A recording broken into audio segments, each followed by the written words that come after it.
The tension in the Texas State Capitol hearing room was palpable as Congresswoman Jasmine Crockett adjusted her microphone, her expression composed but determined. Seated across from her, Governor Greg Abbott maintained his usual confident demeanor, surrounded by aides who had prepared him extensively for this rare joint legislative session on his controversial new voting bill. The room buzzed with anticipation. Republican legislators on one side, Democrats on the other, and cameras positioned strategically to capture what was supposed to be a routine defense of the governor's latest legislative priority.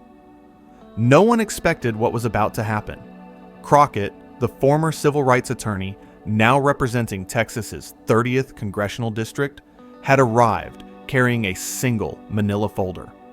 Unlike the governor's team with their stacks of talking points and prepared statements, her approach seemed almost minimal. But those who knew her recognized the look in her eyes, the same focused intensity she had brought to countless courtrooms before entering politics. The hearing room itself reflected the gravity of the occasion. Wood-paneled walls surrounded the chamber, adorned with the portraits of former Texas political giants. The state seal hung prominently behind the committee chair's seat, a reminder of the storied history of Texas governance. The gallery was packed with reporters, activists, and concerned citizens, many of whom had waited hours to secure a seat for what promised to be a contentious debate over voting rights in America's second-largest state.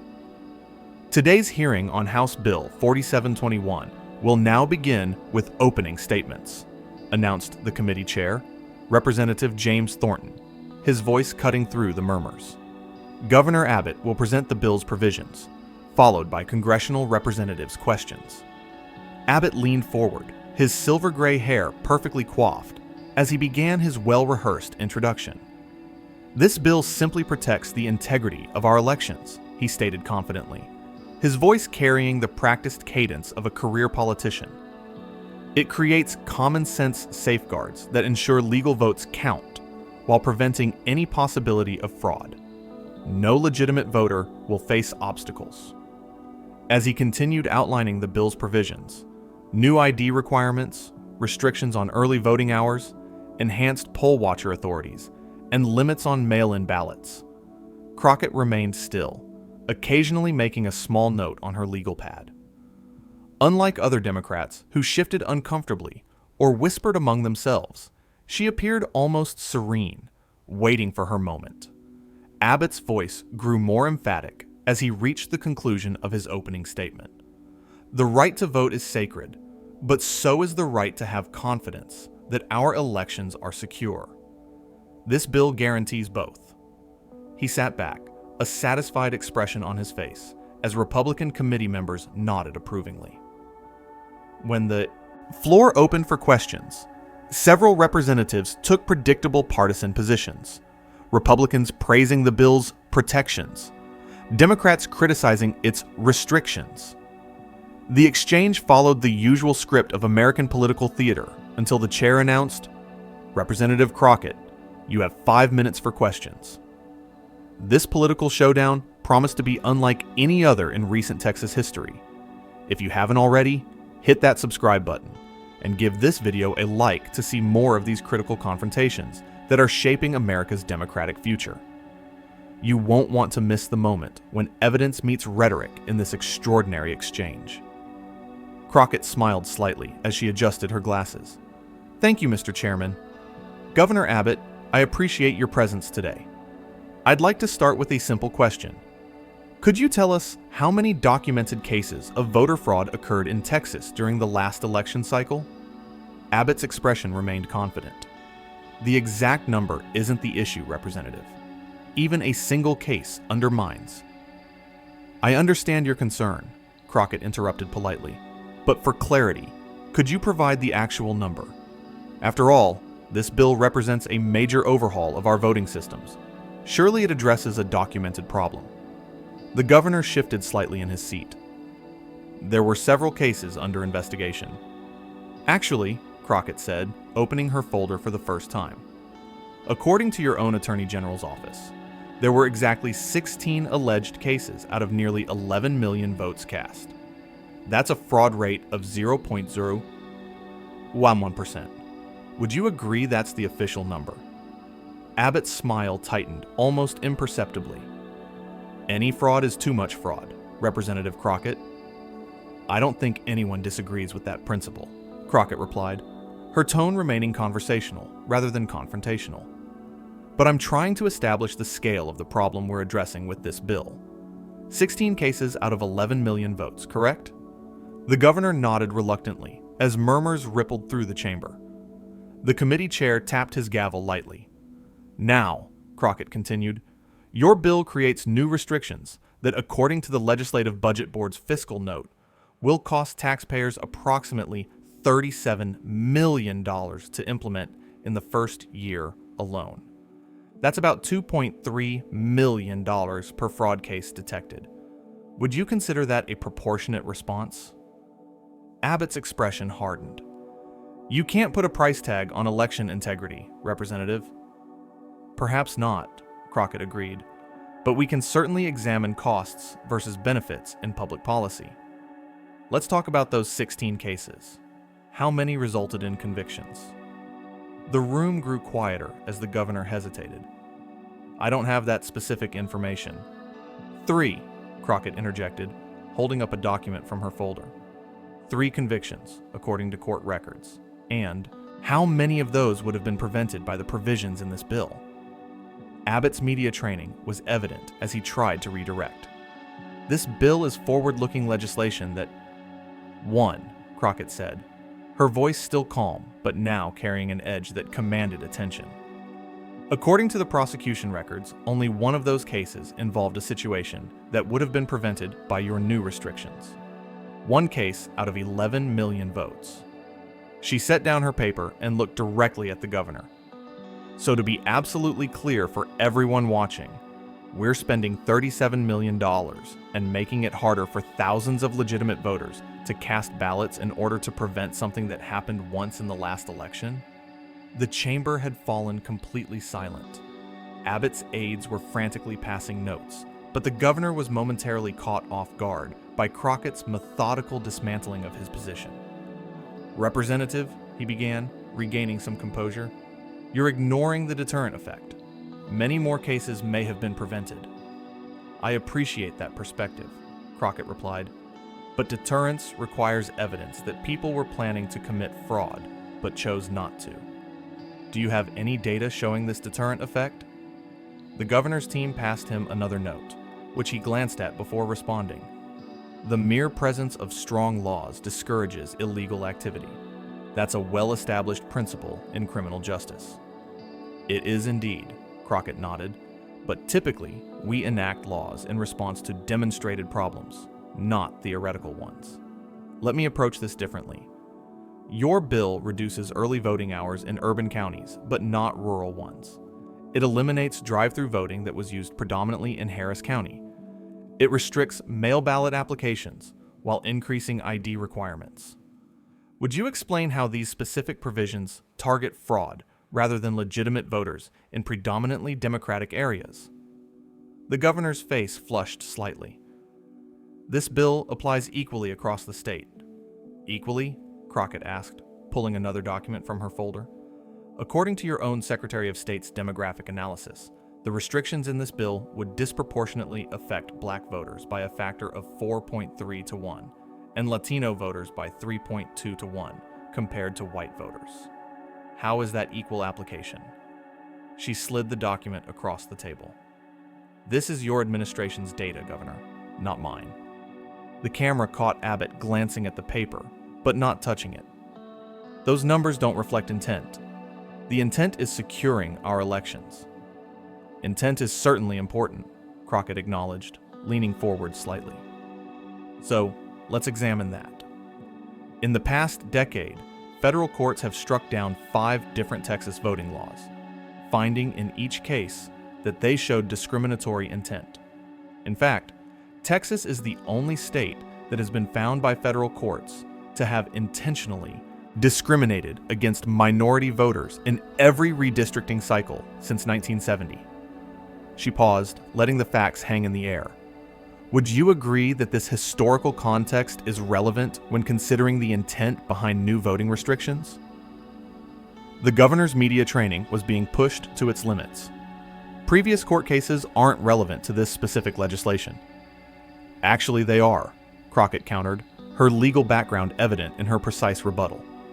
The Supreme Court has established that historical context is explicitly relevant when evaluating voting legislation under Section 2 of the Voting Rights Act, particularly in jurisdictions with a documented pattern of discrimination. She pulled out another document. In fact, here's a quote from Chief Justice Roberts, writing for the majority in Brnovich v. Democratic National Committee, stating that historical background is one circumstance that may be considered when determining if a voting law violates federal protections. The committee chair, sensing the governor's increasing discomfort, tapped his gavel. Representative Crockett, please direct your questions specifically to the bill at hand. I appreciate the guidance, Mr. Chairman, Crockett replied respectfully. Governor Abbott, let's focus directly on Section 4 of your bill, which grants expanded authority to poll watchers and limits election officials' ability to remove disruptive individuals from polling places. Given that we established there's virtually no documented voter fraud at polling places, what problem does this provision solve? Abbott seized on the change of topic. Poll watchers ensure transparency in our democratic process. I don't think anyone disagrees with transparency, Crockett interjected, but your bill specifically prevents election officials from removing poll watchers unless they witness them committing a breach of the peace. The previous standard was removing individuals who impede the voting process. Why the change? The governor shifted uncomfortably. To protect poll watchers from being removed without cause. Do you have evidence of poll watchers being improperly removed in significant numbers? Crockett asked, her courtroom experience evident in her persistent follow-up. There have been reports. Specific cases, Governor, Crockett pressed. How many documented cases are there of poll watchers being improperly removed? The silence that followed was deafening. Abbott finally responded, I don't have that exact number. Because there aren't any documented cases, Crockett stated, producing another report from her folder. According to the State Election Board's incident reports from the last 3 election cycles, there have been 0, not 1, formal complaints about poll watchers being improperly removed. However, there were 27 incidents of poll watchers intimidating voters, particularly in minority-majority precincts. She looked directly at the governor. So, your bill makes it harder to remove people who have been documented intimidating voters, while solving a problem that doesn't exist according to your own state agency's data. A ripple of murmurs spread through the audience. Several reporters were frantically taking notes, recognizing they were witnessing something extraordinary. Republican committee members exchanged concerned glances, while their Democratic counterparts sat up straighter, energized by Crockett's methodical dismantling of the governor's position. Abbott attempted to regain control of the narrative. Representative Crockett, cherry-picking statistics doesn't change the fact that Texans want secure elections. I completely agree that Texans want secure elections, Crockett nodded. Which brings me to my final question. Your own Secretary of State certified the last election as secure and accurate. Your Lieutenant Governor offered a $1 million reward for evidence of voter fraud and paid out only once for a case in Pennsylvania, not Texas. Your Attorney General's election fraud unit, with a $2.2 million budget, found only 16 cases worth investigating. She closed her folder and looked directly at the governor. Given all this evidence from your own administration showing our elections are already remarkably secure, can you explain to Texans how making it harder for legitimate voters to cast ballots solves a problem that your own data shows doesn't exist? The chamber fell completely silent. For several seconds, Abbott seemed at a loss for words, an unprecedented moment for a politician known for his polished responses. The camera zoomed in on his face, capturing his momentary speechlessness for posterity. When he finally spoke, his voice had lost its earlier confidence. Our voters deserve to have confidence in the system. On that we agree completely, Crockett interjected. But doesn't that confidence come from accurate information rather than restrictions based on fears unsupported by evidence? Wouldn't real confidence come from telling voters the truth? That according to your own administration's data, Texas elections are already remarkably secure, with a fraud rate of less than 1 in a million? Before Abbott could respond, the committee chair quickly intervened. The representative's time has expired. We'll take a 15-minute recess before continuing. As the cameras continued rolling, the contrast couldn't have been more striking. Crockett calmly gathering her single folder of documents, while the governor huddled urgently with his team, their stacks of unused talking points now seemingly irrelevant. In just 5 minutes, using nothing but the governor's own administration's data, Jasmine Crockett had completely dismantled the foundation of his signature voting bill. It wasn't just a political moment. It was a masterclass in evidence-based accountability. Within minutes, clips of the exchange began circulating on social media. The hashtag #JoshCrockettReceipts started trending nationwide, with the 5-minute video accumulating over 1 million views in the first hour alone. Political commentators across the spectrum weighed in immediately, recognizing they had just witnessed something extraordinary. What we just saw was the difference between political talking points and actual evidence, noted one CNN analyst that evening, as networks ran the clip on repeat. Representative Crockett came armed with the governor's own administration's data and systematically dismantled the justification for this bill. Conservative outlets struggled to reframe the exchange. While Crockett raised some technical points, a Fox News commentator offered, the governor's broader concern about election integrity remains valid. Yet even these defenses seemed half-hearted, unable to counter the precision of Crockett's evidence-based approach. The most damaging aspect for Abbott wasn't just Crockett's questions, but that she had used exclusively his own administration's data to make her case. When your own numbers contradict your narrative, that's not a partisan attack. That's a factual problem, observed a political science professor on MSNBC. Social media exploded with reactions across platforms. Twitter users created memes of Abbott's confused expression with captions like, "When your own data betrays you," and "the face you make when facts enter the chat." TikTok videos splicing Crockett's most devastating questions with clips from legal dramas gained millions of views. Facebook groups dedicated to voting rights shared the full exchange, generating thousands of comments analyzing Crockett's approach. "I've never seen someone come that prepared to a hearing," tweeted a prominent political journalist. Crockett didn't just bring receipts. She brought the governor's own receipts and used them against him. The viral moment transcended typical partisan divisions because it appealed to something more fundamental: the expectation that major policy changes should be based on evidence rather than rhetoric. Comments poured in from across the political spectrum. "I'm a Republican, but facts are facts.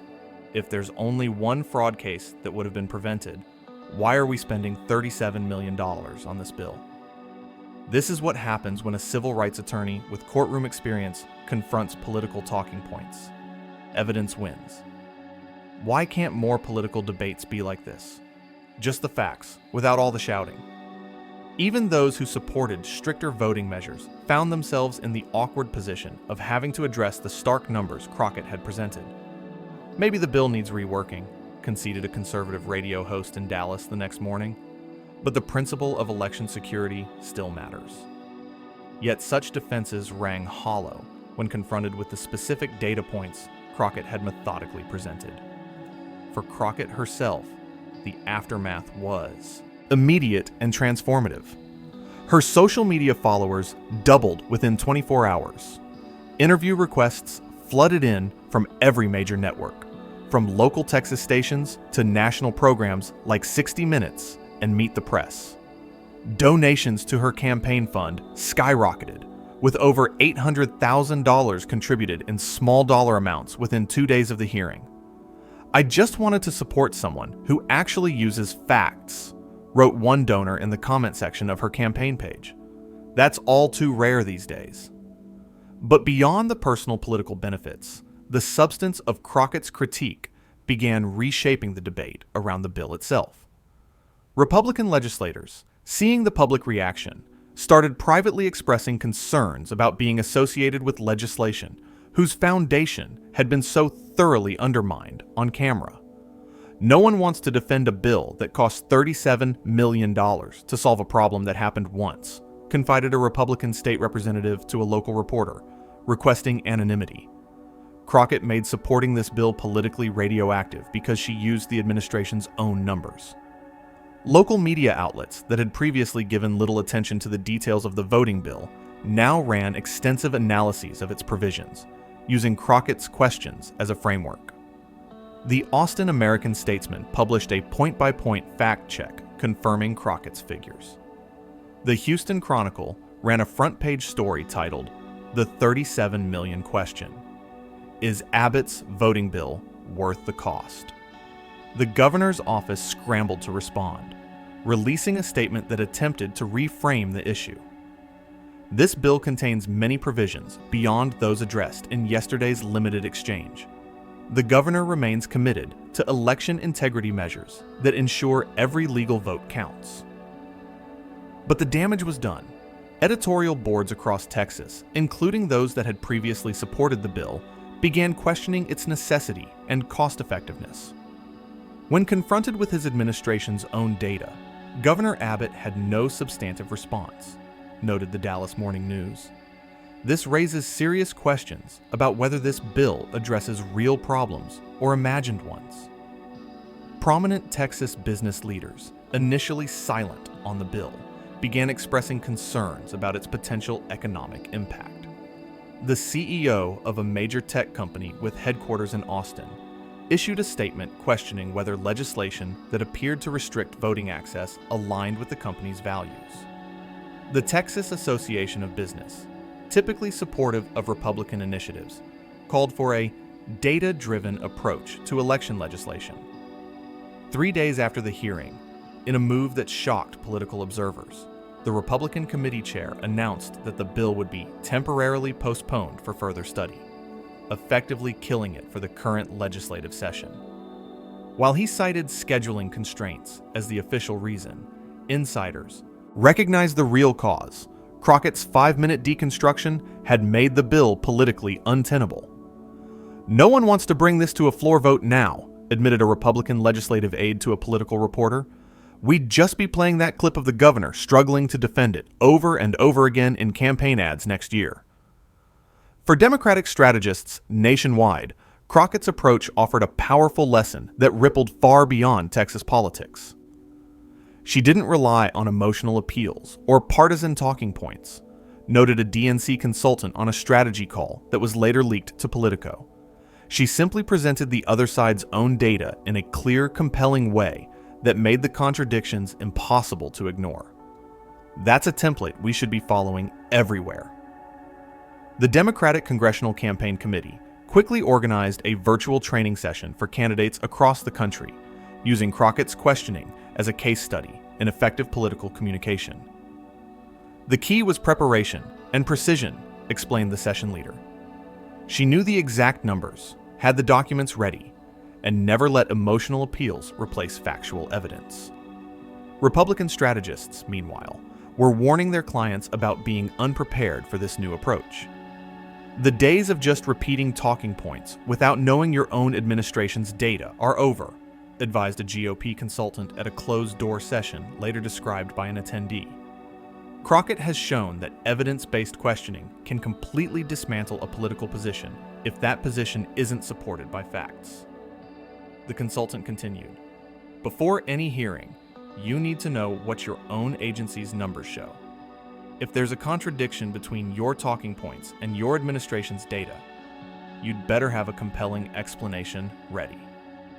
For ordinary Texans, the exchange resonated because it cut through the usual partisan noise. Local news interviews with voters revealed a common sentiment. "I'm tired of politicians just saying things without proof," said one Houston voter who identified as an independent. Crockett asked for specific numbers. and when they weren't provided, she had them ready. That's what accountability should look like.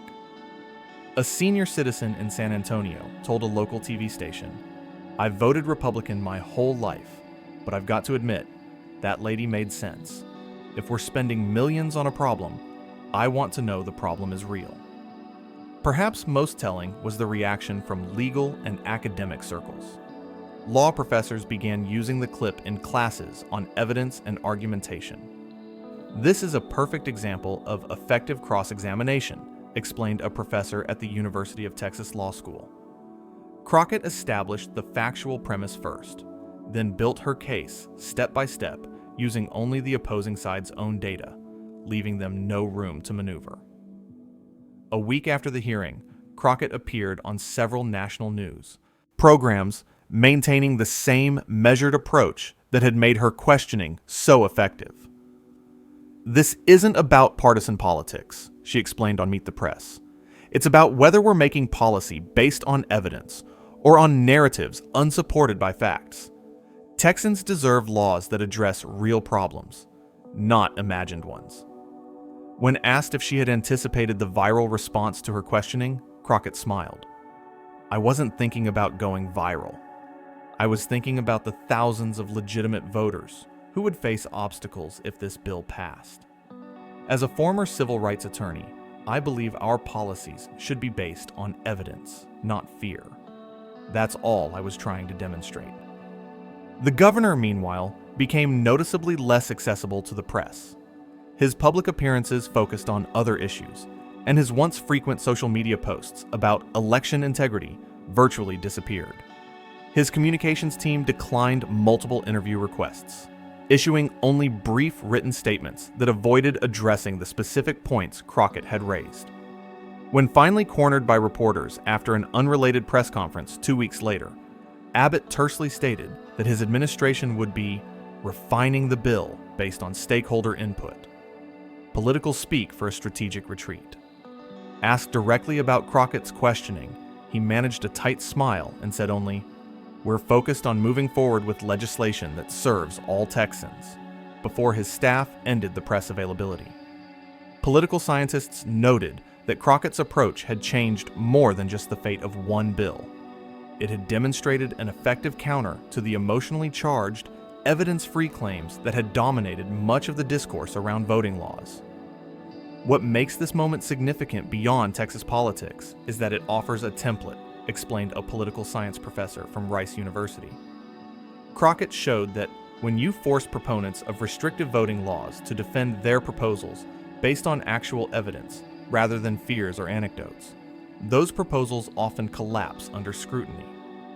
She added, "The debate around voting laws has been primarily emotional for years. Fears of fraud on one side, fears of suppression on the other." Crockett shifted that to a fact-based framework where the actual data could speak for itself. For Crockett personally, the viral moment opened new doors. National Democratic leaders began consulting her on messaging around voting rights.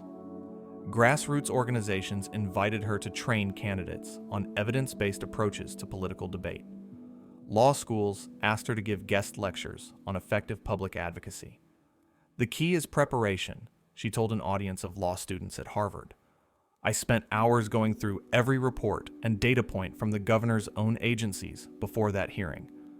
When you know the facts better than the person you're questioning, you can let the evidence do the work for you." But perhaps the most significant impact came 6 weeks later, when 3 other Republican-controlled state legislatures quietly shelved similar voting restriction bills that had been moving toward passage. As one legislative aide confided to a reporter, "No one wants to be the next Abbott, stumbling on camera when asked for basic evidence. The Crockett effect has everyone double-checking their numbers." The episode ultimately represented something rare in contemporary American politics. A moment when factual evidence decisively trumped political rhetoric in full public view. It wasn't that Crockett had simply disagreed with Abbott. She had used his own administration's data to demonstrate that the problem his bill claimed to solve barely existed, while potentially creating much larger problems for legitimate voters. In doing so, She had provided a masterclass in political accountability that transcended partisan divisions.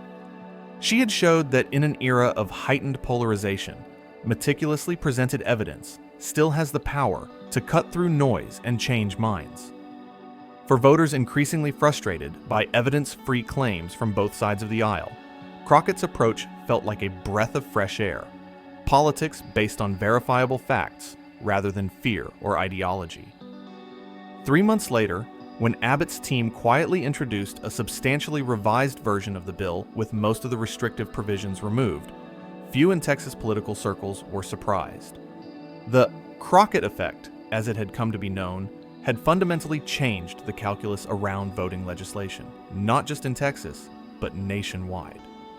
In the end, perhaps the most telling comment came from an unlikely source, a retired Republican judge who had watched the exchange from the gallery that day.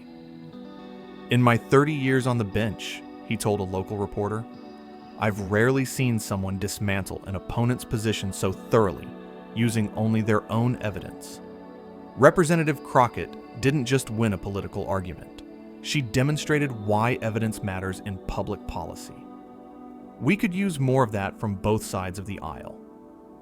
If you found this breakdown of Crockett's masterclass in political accountability valuable, don't forget to like this video and subscribe to our channel.